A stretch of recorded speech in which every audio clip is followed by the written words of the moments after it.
If you thought you hated your spouse, you have nothing on the dearly beloved in this film. Hack and slash your way into this delightful horror show from 2026, Over Your Dead Body.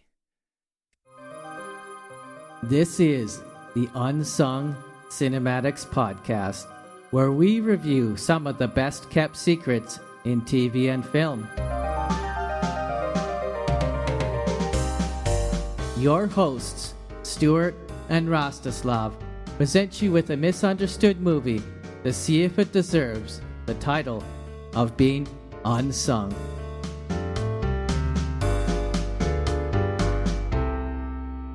Hello, podcast lovers. This is episode 70 of our full-length episode, Unsung Cinematics, of course.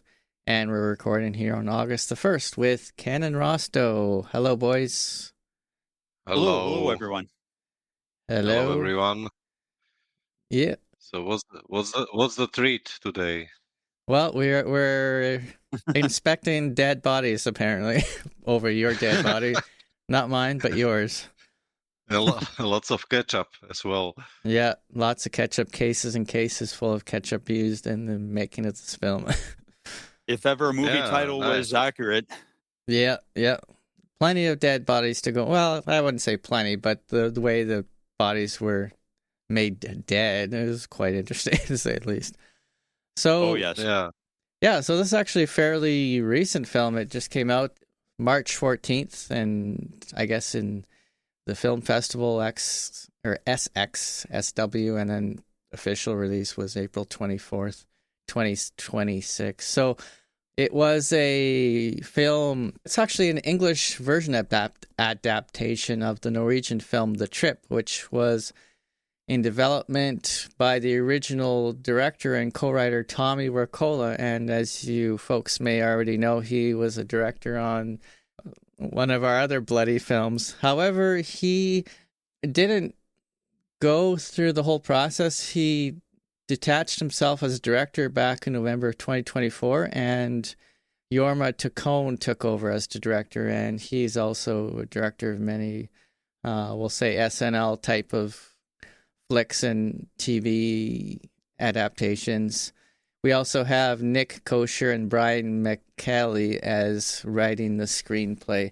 So it was transferred over to the independent film company, and then Amazon Prime Video acquired it for U.S. rights and distribution rights, respectively. So the reason I picked this film is because, well, I mean, it had Tommy Wirkola's, you know, I'm not going to say stamp of approval, but he was involved in this film, and it's basically like the Norwegian version of the film. There's supposedly not too many differences between the film.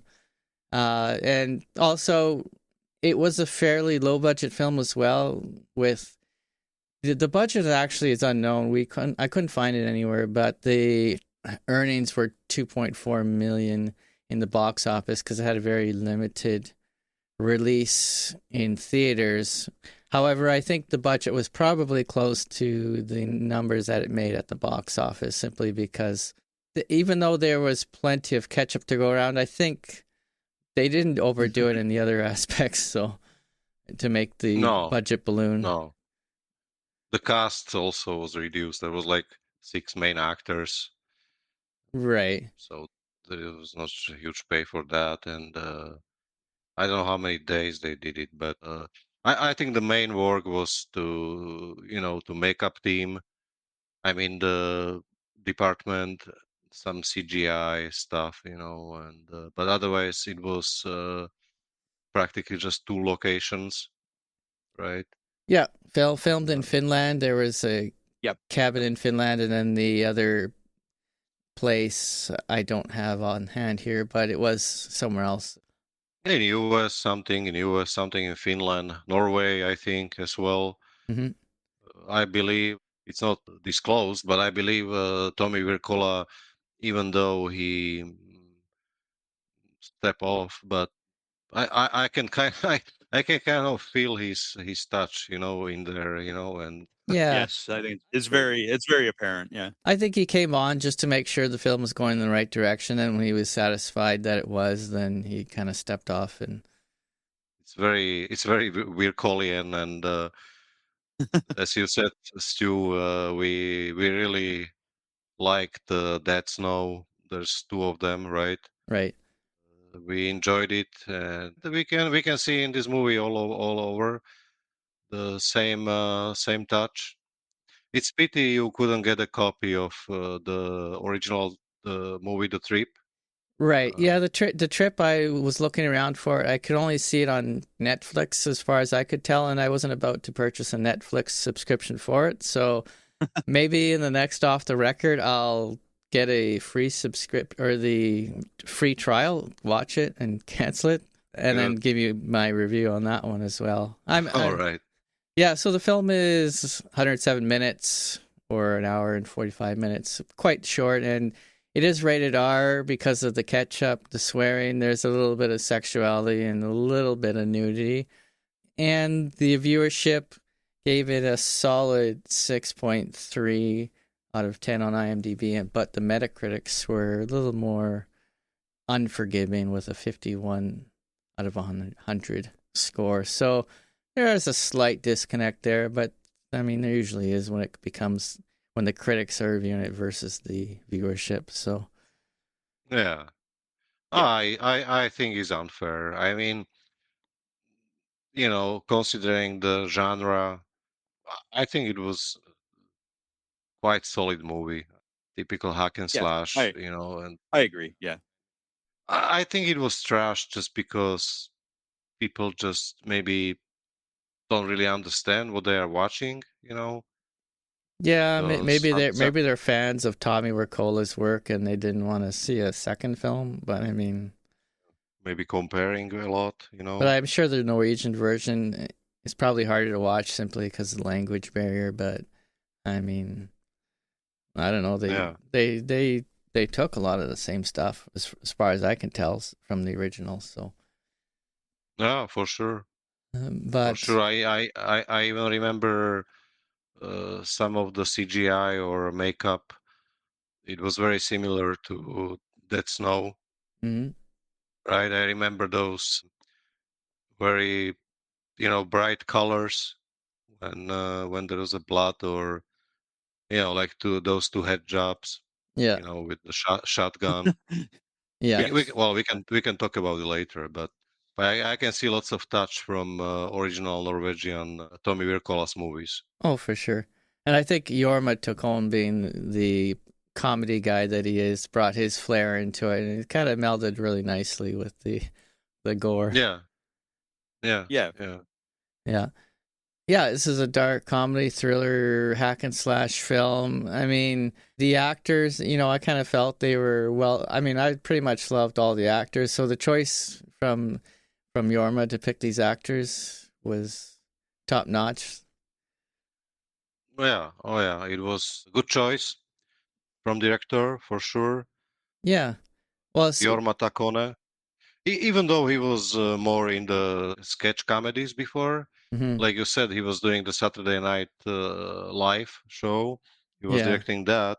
And he did MacGruber. So he did MacGruber. So basically, he also give his typical touch to it, like the snappiness and those snappy dialogues, and in time, like one-liners, really in time. It was I actually I was enjoying the humor, or the way how they displayed in these unbelievable situations, like when you facing death and they still have time to joke, around. Yeah. That was a nice touch from director Yeah. for sure. Well, I want to give props to Nick Kocher for taking the original script and adapting it because apparently, according to one of his interviews, he took real life examples from relationship fights, probably from people who he knew or from people who were involved with the movie or past Mm. acquaintances, and it was a nice touch by him. So props to Nick for that as well. definitely. Yeah. Basically, the cinematography. I like how he divided the story. Like you have this intro scene where kind of silly pop-up commercial, and then you go to this Yeah. up Yeah, yeah, upscale upscale some kind of domestic space, and then you go like through those woods, thick woods, and then you go to this kind of claustrophobic cabin, in the it, it was really interesting. And now when we know that the cabin was actually in Finland, like I kind of see that something is wrong. This is not US for sure. It was like Yeah. really like that road, in the middle of the lake. And I was just thinking, like something, and then of course I realized that there were three different sets of the movie, Yeah. but that change was really good choice from director Taccone Yeah, actually, to one of the reasons they picked that location, well, that location is because Finland has cabins everywhere and they're super cheap to rent. So, uh, well, but okay, but it yeah. was like yeah, two birds yeah, with one one, stone. because they got cheap cabin, but plus they got the nice and really grayish, shadowy environment, like because Finland obviously it's all the way up north, and so they Yeah, went from this sunny house in the city, and they yeah. go to this really dreadful claustrophobic cabin setting, like it They was they said they said that Right. they had to film it basically near winter time, so it was pretty cold, and the crew was quite happy that they were able to sauna every day. I think that helped the Oh, film out bonus. quite a yeah. bit. Yeah, but they said some of the scenes that they were doing, they were dreadful. The cold water was dreadfully cold, and they were like kind of not wanting to do those scenes, but they Yeah. worked Mm. through it. So Yeah, so as for the directing, I have no complaints there for what the movie is, like what Oh, yeah. genre it is. It was really, really well done. I think even the score was interesting. there's a nice soundtrack at the beginning. Right. Yeah, and also this kind of ironic soundtrack, like "Let's Go to Ibiza." I think there was this, like when the Oh, the yeah. Yeah. When grandpa was coming with really flashy car. the import tuner He, car. Yeah. yeah, he took from nurse Kevin. Yeah. Yeah. That was funny. Or Kept that stupid song at the beginning, like Redemption or something. It was delivering like right punchlines, to the story, the irony and everything, yeah, and plus there was lots of silence, right? That's Mm. also important to play with the silence. yeah, yeah. So, Yeah, apparently, well, there was the stunts were done with the help of 87 North. Apparently, Right. Yeah. That's the company that was founded by David Leitch, who was one of the creative forces behind the John Wick franchise and Bullet Train and others. oh, okay, that's interesting.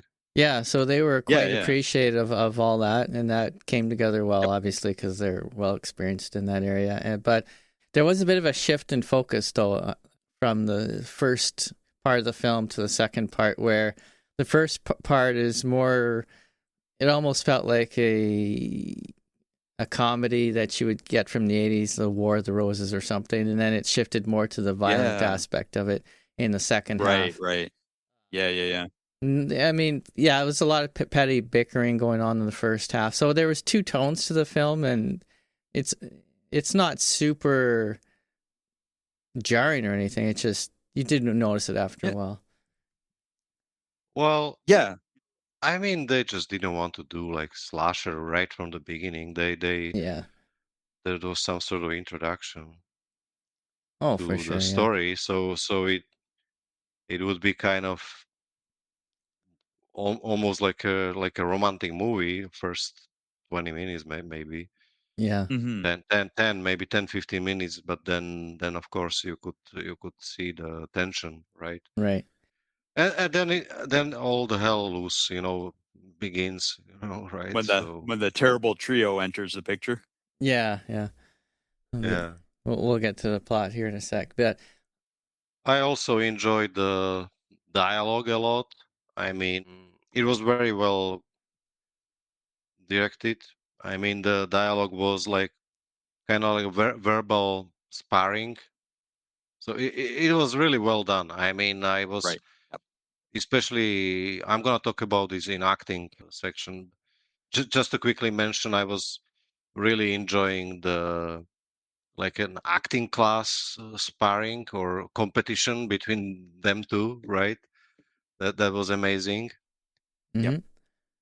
And one thing I noticed, and this is interesting, at least for me, I mean, why the hell always, if they want to symbolize the failure and kind of like loser, there is always some Volvo, like can you see that?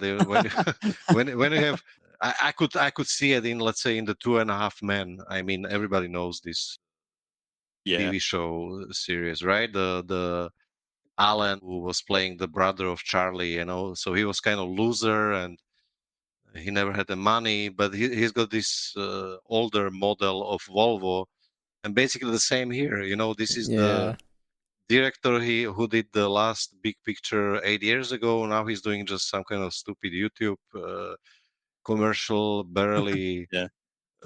barely surviving, and of course he's got Volvo. I mean, Volvo should complain about this industry, because they always when there is some loser, he's got a Volvo, and it's interesting because Volvo actually sells pretty nice models, and it's durability and everything. It's pretty good car actually. I mean, so why the hell? Maybe it's an easy The, car to get parts for and destroy, so they just use it.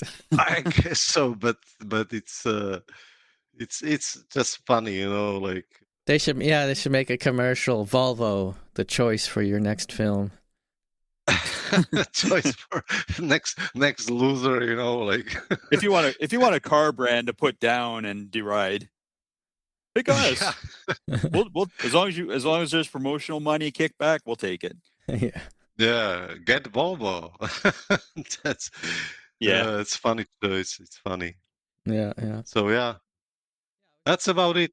Yeah, I was just going to mention the plot or the way the film is structured is a little different because what it does is it's been done before, but they start off with a scene, explain what's happening, do the scene, and then they flash back to the other characters and see where they were at that particular time where they were currently acting. So at first you don't quite understand what's going on, but then they flash back to another character to see what they were doing and how it ties into the next scene, kind of a thing. So, Right. That was really good. That was really good. Yeah, it was. you're kind of like, oh, what's going to happen next? And okay, now we know because something unexpected happened. Oh, then a new character showed up, and this is why.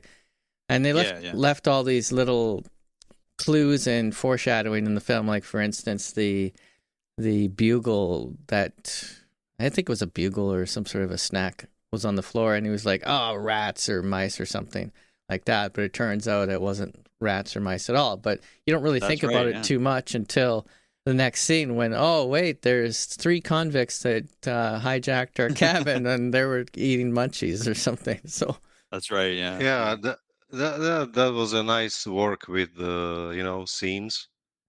Yeah. Acts. I mean acts. Mm-hmm. Yeah. They always Playing with the story structure. Yeah, yeah. It was nicely structured. Yeah, yeah. Yeah. So I guess we could probably move on to plot then. I believe it's quite fresh, so we're gonna. Yeah, I'll do a quick little synopsis and then I'll run the clip. Okay. Yep. Yeah. So the film is basically there's a married couple and they're having marital issues.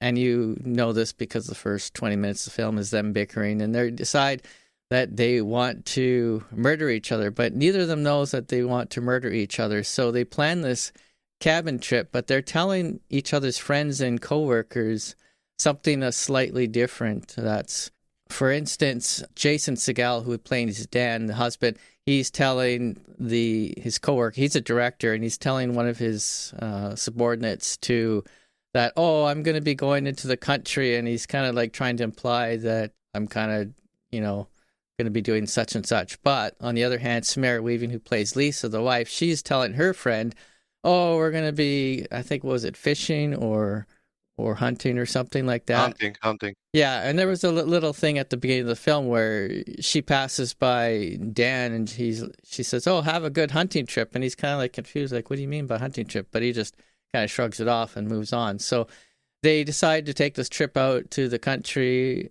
to try to, I don't know, fakely patch things up, but with both of them had the intention of trying to kill each other, and that's basically how the movie starts off and goes. So I'll play the clip. Yep.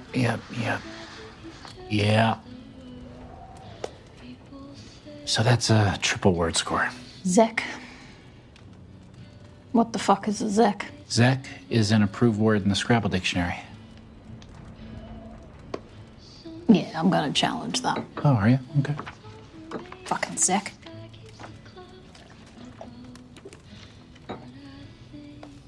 Damn it. What? You know what? What happened? You can say it. It's okay. Ugh. And so that is... Wow! That's 28 points. This is bullshit. You just memorize short, stupid Scrabble words. I mean, what is this? Kin? Quinn. You don't know what Quinn means. I don't have to know what it means. That's not the rules. Oh, yeah, but it's not fun. Is it? If you quin some, you lose some. Oh. I was joking around. Oh, come on. We used to joke like this a lot. I'm going to bed. Please, don't do this. Please don't do this. So I chose that clip simply because that illustrates basically their bickering that's been going on. They can't even have a game of Scrabble without some sort of a competition. Yeah, one-upmanship. Well, yeah, one-upmanship, and he's just like, oh, Quinn, I just memorized the dictionary. I don't actually know what these words mean, kind of a thing. So, and this was on the first night that they arrived at the cabin. So things were still pretty tense, and they weren't actually knowing that they're trying to kill each other at that time. So, Plot, of course, we going from some sort of romantic set, which quickly changes to husband and wife thriller. Mm-hmm. Something similar like Mr. and Mrs. Smith. I mean, not really, but you can compare it with that kind of style, like a domestic thriller, and then it jumps suddenly into some kind of home invasion survival movie. So we go through three Right. stages, and what I also like in the plot is this like a magic word, wakey. They use it 3 times in this movie. Yeah. First, it's first time it's said wife to husband, second time from husband to wife, and the third time from that lunatic trio to both of them. Yeah. Right? It's like That's right. Yeah. It's kind of like a magic word. Like it's like a cue. There is always some different style or structure. It's basically, it seems to me like it's structured by wakey cue, right? Yeah. And there were some nice one-liners and quips throughout the film. For instance, we have Pete, but Jake Curran, who played Henry, he was kind of the hired hand of the family. He came up to the cabin unknowing to his wife, but he was kind of there to sort of, he's also an ex-convict as well. He was kind of there to help facilitate the murder. And he's like, well, if I come up there, we can take the boat out for fun, kind of a thing. While at the same time planning the murder, he's like, no, we can't do that. We're doing something else here. Or he said that there is a dance later. He invited him on Carnival, I think. Like the Carnival show or something, right? When they were fixing the murder. Yeah, that's right. Yeah. They made a meeting on the Carnival, and he said like, "Oh, I have to go because there is a dance later." And there was this like child, like there was like some kind of teddy bear with mice, I think, they're dancing together or something. And he was watching with. He was some kind of like a dumb guy or something, like completely clueless. Completely clueless. Kind of innocent, but not. Like he just kind of goes along with the flow. Regardless, he doesn't have a conscience or something. I don't know, but yeah. It was when they were fighting in one of the scenes there. Oh, I wish a war upon you, or maybe that was Dan that said that. But anyways, it was kind of like so out of place with the rest of the dialogue, like just out of nowhere. I wish a war upon you. It's like that was the father. Yeah, that was the father. Yeah. Yeah, played by Paul Guilfoyle, who used to be on CSI, as I recall. Right. He was a real peach of a character. That was the dad. So when he's walking out the door. Your generation is so blah blah blah and such a weak generation, right. And I wish a war upon you. Kind of out of left field, Yeah, just out of left field, and there was lots of aggressive behavior between the two, and the tension was palatable with a butter knife, I suppose. Yeah, definitely. Well, it was pretty much cliche, They lived together for 7 years. I guess no kids. Right. Then he started to be, or she started to be sexually frustrated because he didn't touch her for 2 years. Mm-hmm. And then she cheated on him with some Peruvian guy eating ceviche. Ceviche. So that was kind of a nice detail. Yeah, that's nice detail. Ceviche. I've never seen you eat ceviche before. What is this ceviche? Yeah. Immediately when I heard about ceviche, I went back to American Psycho because those guys, they always like, oh, nice ceviche, like they were trying to always to eat something fancy and right, very expensive and. Yeah. So. Yeah, well, Dan was a bit of a control freak too. I mean, I guess being a director, he's kind of took his work home with him, and he's trying to control every situation. And even like when they were trying to cook steak, he didn't want to touch the steak for some reason. He's very anal about that. Yeah. So I guess that was his work life coming to home, and I guess he had gotten his wife a job as an actor, and I guess she wasn't a very good actor, so there was that as well. And he wouldn't even cast her in one of his films because I guess he thought she was a crappy actor. Yeah, well, but she was working on herself, right? Apparently, she was going to some classes, to some theater, I think, and working on stage, etc. So. She was trying to do, achieve something, but... and then they have that little act off, I'm going to call it an act off there at the table where they're trying to see who's more believable at telling a lie to the police. Right. Yeah. You remember that, Rosto? Yeah? Heaven has another angel. Yeah, I remember, of course. Yeah. And what was interesting, this plot, why, I mean, when he was playing with that steak, he was like playing with his finger, he was kind of toying with the steak. And he asked, like, why is this so bendy? Why is it so bendy? What the hell? I mean, it's a meat. Too much fiber. That was like, what the heck? I mean, that was like such a detail, like why is this meat so bendy? You know, It like, almost sounds like an inside joke from the crew that they threw in there. Yeah, I, it sort of I does, guess so.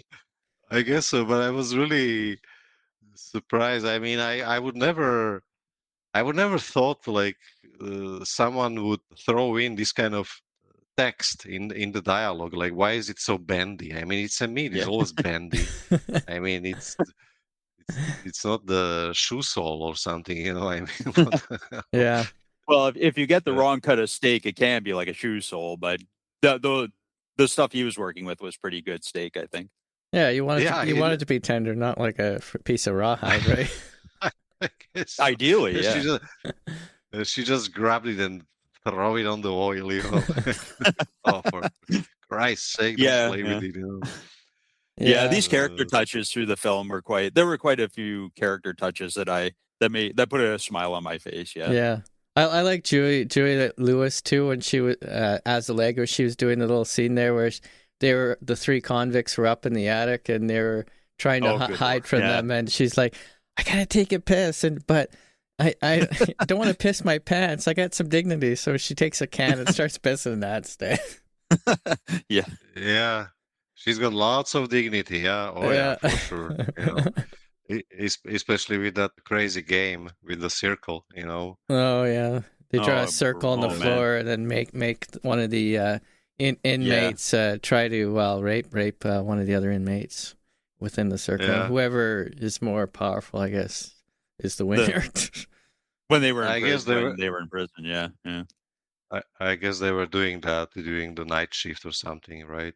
Yeah. Allegra was the prison guard, or I guess she's a convict now because she's not a convict, but a fugitive now because she strayed from her post. But yeah, I guess she was instrumental in letting the other two out, which was Todd and played by Keith Jardine and Timmy Oliphant, and they're all fairly recognized actors. And Yeah. Juliet was in was that Dusk to Dawn? I think that was one of her main. Julia Lewis, yeah. And Paul and the Natural Born Killers and Pulp Fiction, as I recall. Yeah, that's right. Yeah, so quite a few in the 90s and stuff. Although I was kind of surprised when I looked her up to see more about her. She's roughly our age, but she looks like she's in her 70s almost. So kind of surprised me. She must be a heavy smoker or something, but well, hard to say. I don't know. Or maybe acting. I don't want to cast value judgments on her appearance. I don't want to get too hard on that. Yeah. Because her character, she's still quite good in the her acting work was quite good in this and other stuff. Tell me you love me, Ken. Tell me you love me. Yeah. Yeah. That was so much for her. So much for her dignity, right? Yeah, the chemistry between her and Timothy Oliphant was pretty interesting too. Yeah. Yeah. Especially when they had their revels on the kitchen table and Keith Jardine was watching the documentary on penguins. and eating corn chips. Oh, penguins. Yeah, he was quite excited about penguins. Yeah. While he was the other guy was working on Julia, yeah. It's pretty on funny. her. Yeah. She was actually playing that teenager girl in Till Dusk Till Dawn. What's the name? Right. From Dusk Till Dawn. She was. Yeah, from Dusk Till Dawn. She was playing the teenager girl. Yeah. Right. When the director was watching her with Quarantino was watching her with lots of interest. I don't think I'm gonna spoil it if I say there was kind of like happy end, you know. So, resolution, we'll say. Or satisfying resolution. Yeah, definitely. I mean, well, there was one victim, I would say, because I mean, all the bad guys are practically they got what they deserved. Mm-hmm. On the other hand, the old man No, but it was also good because old man he always say that he would like to die in the battle, you know. Right. So That's right. Yeah. practically it happened, right? Yep. Yep. Yeah. So Wasn't a battle he was expecting, but Yeah. Well, he was good too at the start of the film. He was always telling his caretaker to bleep off. It's like, you gotta yeah. take your pills. No, bleep off. You can't Very go out. salty, No, yeah. bleep off. And he just does whatever he wants, anyways. And then Yeah. kind of, what does he do? Kick him or something or something? I don't remember, but yeah, it was quite convincing. And although there was one unconvincing part where Todd took 5 or 6 knives to the back and he was still standing, and then later he comes out and he's still wielding. I thought that was but but you're either along for the ride by that point or you're not. I mean, it's kind of, just the general tone of the film is going to be Looney Tunes over the top. So yeah, it was kind of like, it's almost like a parody of, some films where people are stabbed and shot a million times and they still get up or whatever, kind of like a Terminator, oh, I'm still here, I'm still fighting. Yeah, and it is Keith Jardine, and he's a former MMA fighter, so, I mean. Yeah. So, yeah, that was well done, and and the Hammer Time reference I liked as well, when... Hammer Time, yeah.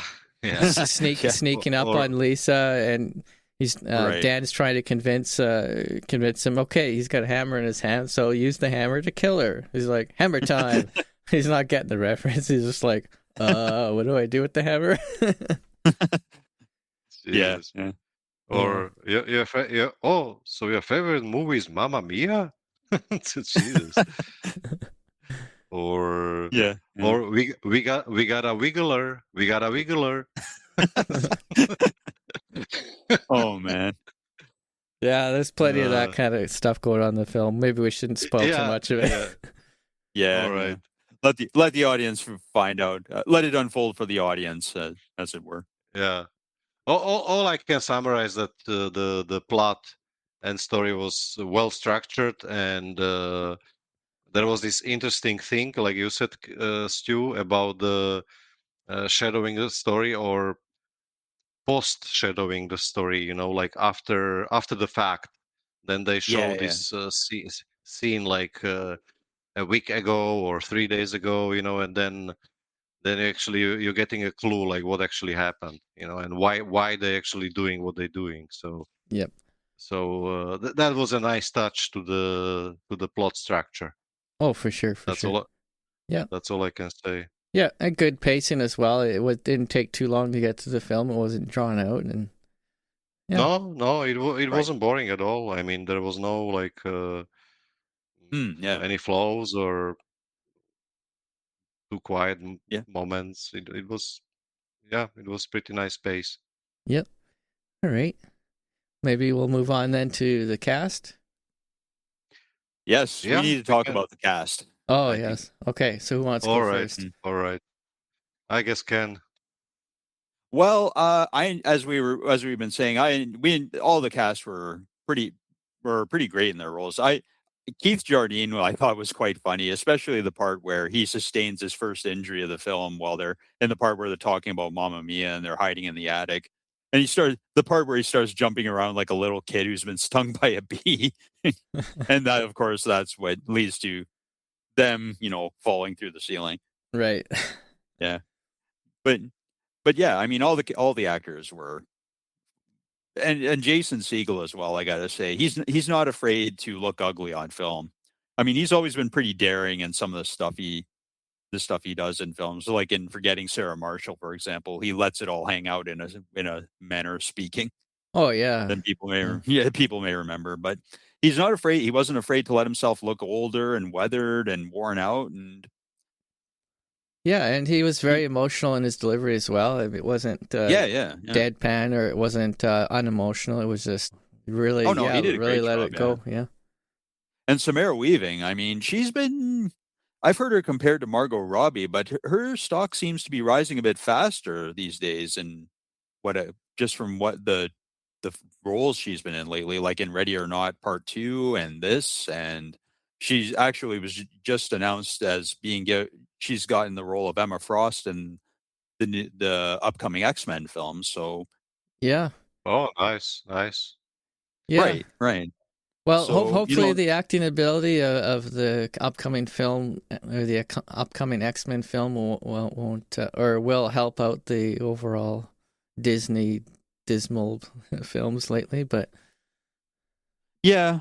Well, I mean, it's definitely not her being added to the cast is definitely. a I think positive, it'll be. I would say it's positive. Yeah. Yeah, she was I mean, excellent in this movie, and right. yeah. Keith Jardine with his erectile dysfunctionality when he was Yeah, playing the game, like the guy was Yeah. so lucky, like he suddenly got Yeah. he suddenly No. got his He's like, nope, EDs, sorry. Yeah, that's how he was actually pretty funny too. He wasn't afraid to look, comical or Over the awkward top, and yeah. yeah. He wasn't afraid to let himself, be lampooned a bit. And especially in the beginning where he's kind of saying, one word observations like rock, penguins. I wish they'd let him do a little bit more of that because I thought that was pretty funny. Yeah. And he's actually had Well, a fair number of acting roles in the past 10 or 15 years. So, I mean, Yeah, I've recognized him from other films. I don't remember offhand which films those are, but I've seen him before. he was in one of the Crank films. Yeah, he's done a pretty varied number of roles. So, I mean, and of course you had Paul Guilfoyle and Timothy Oliphant and Julia Lewis, and it was a good ensemble. I mean, that's all I can really say. yeah. Yeah. Well, if I may, I actually enjoyed every each of them. I'm serious. I They was were all, enjoying. for sure. They were all just great. You can see that there was lots of chemistry and they had lots of fun because there was no competition. Nobody was trying to take the stage, and it was now nice dynamics among Right. them. And I mean, Jason Segal, he's a prolific actor. I mean, he's great. I mean, Right. Yeah. I remember him from Freaks and Geeks, and he's excellent Yep. in playing, perfect actor for playing the embarrassment, like losers and Yeah. kind of like awkwardness, like if you guys remember Freaks and Geeks, he was playing this student who thought of himself that he's playing drums like John Bonham, and then he went for some rehearsal with a band, and they just mocked him because he was just horrible. He couldn't play. Yeah, he's very good to play, like you said, Ken. Like he puts himself out there, Right. and he's not Yeah. afraid Yeah. to look ugly like a loser. Like awkward and embarrassing scenes, etc. So he's perfect for that. I was really enjoying Samara Weaving. Of course, she was doing that accent on purpose. She was over accenting the English, basically, and that was actually funny. I like that. And Yeah. Yeah.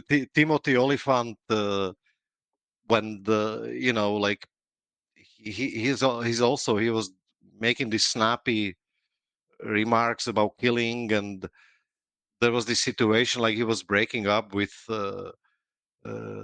Allegra, like played by Juliette Yeah. Lewis. Yeah, Yeah. like oh, I want to break up with you. They're both almost dying, and like there is this moment to break up suddenly. Now, it was just funny, and Yeah. Yeah. Timothy was really good.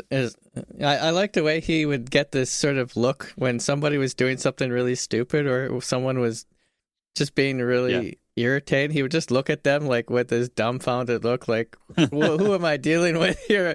Like his facial expressions were just awesome. Perfect. He was like, "Who is this dumbass?" Like, yeah, without saying a word. Yeah. Yeah, he does that I really mean, well. yeah, and like she was a lot, like he kind of he could read the characters, in this movie, and he was expressing that really well with his facial expressions. It was really really well done, and all the acting and like funny moments.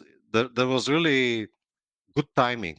It's very important in comedy to have good timing, and I think they did it. Yeah. Yeah.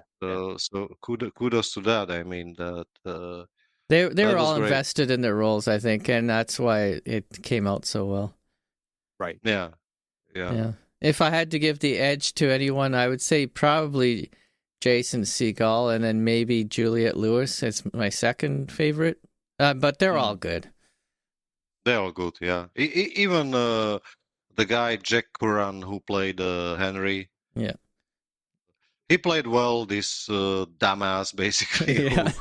who was watching some children show on with on the carnival, and he wanted to have a written agreement with about Yeah. the friendship and murder, like that was that was amazing, We're like planning a murder. You want it in writing? that was just crazy. Yeah. I was just looking like, what? Wait, that's not a thing. Yeah. So yeah, other than that, I'll just mention again about the freezing water. Jason Segal his only hiccup was that one scene where he was in the water where he said he wanted to get out as quickly as possible. But other than that, yeah, the cast was excellent.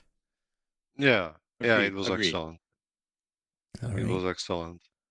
Okay. All right, so I guess we cannot talk about this to death. So let's move on to, I believe, the ketchup. Ketchup. Lots of ketchup We- and practical ketchup and maybe a little A bit bit of of CGI CGI. ketchup and When it I came would to say straight, that I yeah. would say there was more practical rather than digital carnage. yeah. Yeah, I think most of it was practical, but I think there are some cranial shotgun carnage that I think may have been CGI'd, but it doesn't ruin things. And obviously too the lawnmower scene. I don't think that was 100% practical because it would just be Yeah. impractical to do that. That'd be pretty dangerous to do something with practical effects, even if there was something rubber about the lawnmower or something. But Yeah, there was some CGI enhancement, of course. Lots of pyrotechnics, practical blood, I would say, Right. gore. there was one hiccup too with the stunts, and that was that they revealed this in an interview. It was when the car was hitting Pete. Grandpa came by there with the I don't know what kind Yeah. of car you call that, a Honda Civic that's pimped out. But when he hit Pete, they had to do the stunt. They had to do that scene 7 times because they couldn't get the spoiler to stay on the car, so they had to keep redoing the scene. And the stunt double, I guess he was getting a little kind of ticked off by that point because they had to keep doing the scene, and he was kept getting hit by the car.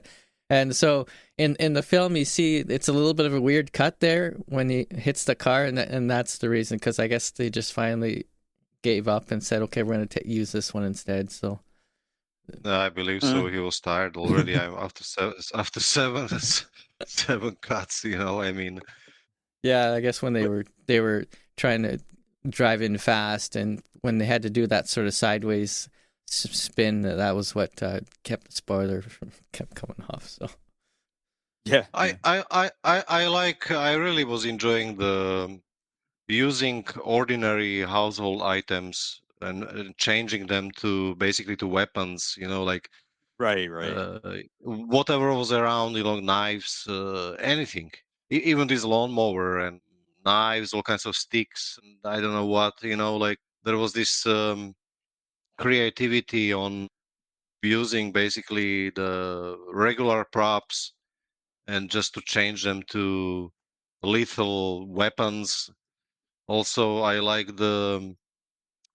I need to mention the atmospheric setting, this remoteness, Yeah.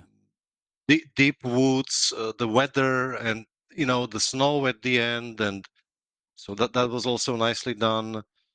And of course, lots of carnage and ketchup. Right. I believe some prosthetic makeup and all this typical stuff, which was actually well done. I mean, you could of course see that it was over the top, but on the other hand, it was nicely over the top. It was like still kind of I wouldn't say believable, comedical. I would say it was like nice comedy even through these horrid effects.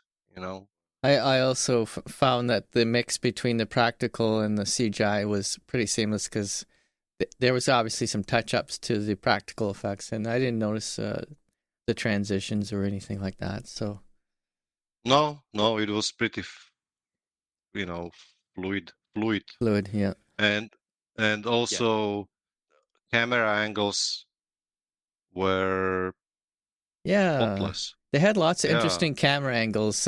When there was a particularly gory shot, they would switch to a camera angle that's you wouldn't normally find in a film. It was at weird angles or sort of top down or panning or tilting and all kinds of Yeah. like Yeah. to almost kind of emphasize the that particular scene a bit more. I mean, it wasn't bad. Yeah. It's just different. It was really well done. I was enjoying the visual effects for sure. Yeah. Not yeah, and plus the scene atmosphere. Yeah, It's great. and the fights and the choreography, that it wasn't done like Transformer style where it's cut. It was, Oh, yeah. yeah. So they managed to do the stunts quite well, so they didn't have to do like a million cuts to make it look believable. Right. It was a decent movie for its genre. It was a decent movie. Yeah. How about you, Ken? Anything else to add? Well, I did like that they showed hematomas on people's heads when they got bashed. Like I think Keith Jardine at one point is sporting a pretty bump on his head. good bump on his head. Yeah. I thought that was a nice touch. Yeah. But yeah, as far as the effects go, yeah, yeah, and obviously like falling through the attic and stuff like that had to be well planned out and right, yeah. I agree with you guys. It was well laid out and done. All right. Sweet. So we can move on to our final opinions on the film then. So I will start first. As I said, style directing, theatrical score, that's 8 out of 10. Plot, story, 8. Cast, 8. Special effect, 8. I mean... 8. I mean, like I said, each category was really with no complaints. It was nicely done. So I give it a quadruple 8, which is of course 8 out of 10 overall rating. And well, I wouldn't say it's a genius movie or something, or it's a good time. It's a really good time movie. It's easily comparable with type of movies like Dead Snow or I almost dare to say this might be almost better than Dead Snow, just because Dead Snow its CGI was a little less convincing. However, this one was spot on. Yeah, this was spot on, and also some years passed. So it's always better and better. With the AI and everything else. So mostly unsung for me.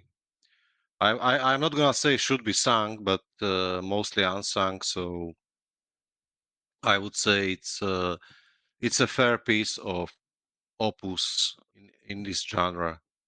Mm-hmm. Cool. Yeah. So I am actually rating this quite highly. Yeah, So 8 out of 10. Good. Okay. My ratings are for style, directing, theatrical, 7 out of 10. Plot and story, 7.5 out of 10. One thing I should mention that I haven't really talked about is the plot and the story. There's a nice message in there about, being happy with your situation, being happy with your situation in life and with the partner. There's a good message about working through problems with the partner you've chosen. Of course, the way it's presented here is pretty extreme in its circumstances, but I like that message in, yeah, near yeah, the end of the film. I think that was well done. there is a And nice morale for sure. Yeah. right, exactly. Cast and acting, 8 out of 10 for the reasons we've stated. Special effects, 7.5 out of 10. Overall, 7.5 out of 10, and mostly unsung. I Nice. enjoyed it. It's Nice. good. It's a good time. Like there's the story in itself is not a lot of new Material. aspects to it, but it's the character work that really, drives this thing. I thought Yeah. the character details and the interactions and stuff like that. So Right. yeah, very, very good bit of, as Rosto would say, savage amusement. Savage amusement. Yeah. All right. And for myself, yeah, over the top film, gory and violent, plenty of swearing. Might be hard for some viewers to watch, probably the younger audience and families who maybe want to sit back. It's probably not a family movie for that occasion. But, Oh no. but for the gore lovers and those who like sort of over the top horror / thrillers, this is for you. So I originally gave the style, directing, and theatrical score a 7.5 out of 10. I think I might bump that up a little bit to, 7.75. And plot. Oh, geez, give it 8, man. Come on. All right, I'll give it an 8. And the plot and story, I was originally going to give it a 7, but I think I'm just going to give it an 8 as well. Cast and acting and the special effects are 8, so I guess I'm going to give it the same score as Rosto then, with an 8. And my original rating was 7.6, but yeah, I guess it does deserve an 8 because there isn't really much to complain about here. So I am going to, my unsung rating is going to be, should be sung for the right audience. So if you're part of that audience, Nice. if you're part Wow. of that audience, then should be sung. Well, that was a long time when we rarely give should be sung. I mean, that's nice achievement. So Yeah. we obviously recommend this movie. Yep. Watching it's a good movie for maybe there's some friends gathering, movie buffs, This would be right? You know what, Ken? When you come up here eventually, maybe me and Tyler should watch this movie again together. I'm sure Tyler would get a kick out of it. I would think so. Yeah. Alrighty. So that will be the end of the 70th full-length episode. And thank you, listeners, to coming on. Thank you, Ken and Rosto. Well, I mean, it's Rosto's podcast more than mine, but thank you, Ken, for your input as well. And we're gonna Thanks. Thank you, everyone. head out for the day and have a good one. Over your dead body. Over your dead body, not mine. The Unsung Cinematics podcast is produced by Rostislav Miklos and Stuart Rathje. The statements in this podcast are the opinions of the hosts and not necessarily a true statement or literal fact. You can find us on Substack at unsungcinematics.substack.com or listen to us on your favorite podcasting app.